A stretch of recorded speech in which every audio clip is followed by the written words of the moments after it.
मौजूद हैं बीजेपी विधायक और मुख्य सचेतक विरोधी दल नेता बिरंची नारायण जी।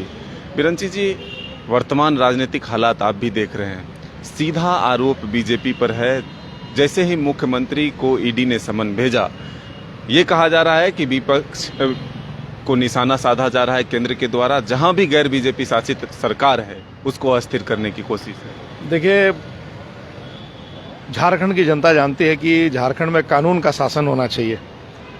और जो सवाल आपने मुझसे किया, अच्छा होगा कि ये सवाल हेमंत सोरेन जी से करिए और उनसे पूछिए कि जो चेक, ब्लैंक चेक पर सिग्नेचर है वो उनका है कि नहीं है। जो पंकज मिश्रा के घर में पकड़ाया वो उनका है कि नहीं है। वो पंकज मिश्रा उनके प्रतिनिधि है कि नहीं है।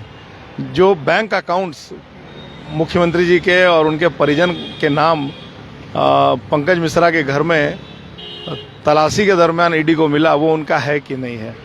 तो जो हालात हैं उसके लिए स्वयं मुख्यमंत्री जी जिम्मेवार हैं, दूसरा कोई जिम्मेवार नहीं है।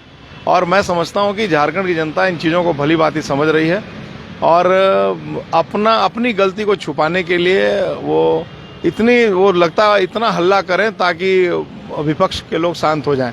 तो विपक्ष को आप चाह करके भी शांत नहीं करा सकते हैं, क्योंकि आपने जो पाप किया है तो भुगतना आपको है, दूसरे को भुगतना नहीं है। ये भी कि मंत्री मिथिलेश ठाकुर कह रहे थे कि मुख्यमंत्री कोई कठपुतली नहीं कि ईडी समन भेजे और वो पहुंच जाए। देखिए, मैंने पहले कहा कि कानून का शासन होना चाहिए और चाहे अपराधी कोई हो, मुख्यमंत्री हो या कोई भी अपराधी हो, अपराध के लिए सजा सबके लिए बराबर है। अगर कोई खीरे की चोरी करता है वो भी चोर कहलाता है, हीरे की चोरी करता है वो भी चोर कहलाता है। तो अगर मान लीजिए ईडी के समन को वो इग्नोर करेंगे तो कानून सम्मत जो भी कार्रवाई ईडी है वो करेगा, उसमें क्या है। इसी बीच एक फैसला हुआ है कि 10 को कैबिनेट और 11 को विशेष सत्र। पिछला विशेष सत्र आपने देखा कि किस तरह से बहुमत साबित करने के लिए हुआ।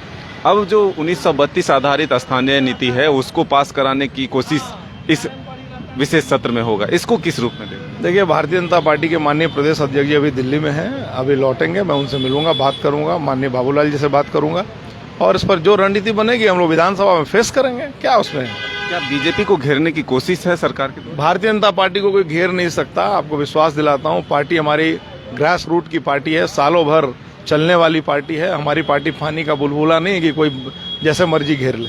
3 साल में पहली बार ऐसा हुआ कि 15 दिन का शेड्यूल एक साथ जारी किया गया। 15 दिनों तक डर है, वो सब डर है, वो सब भय है।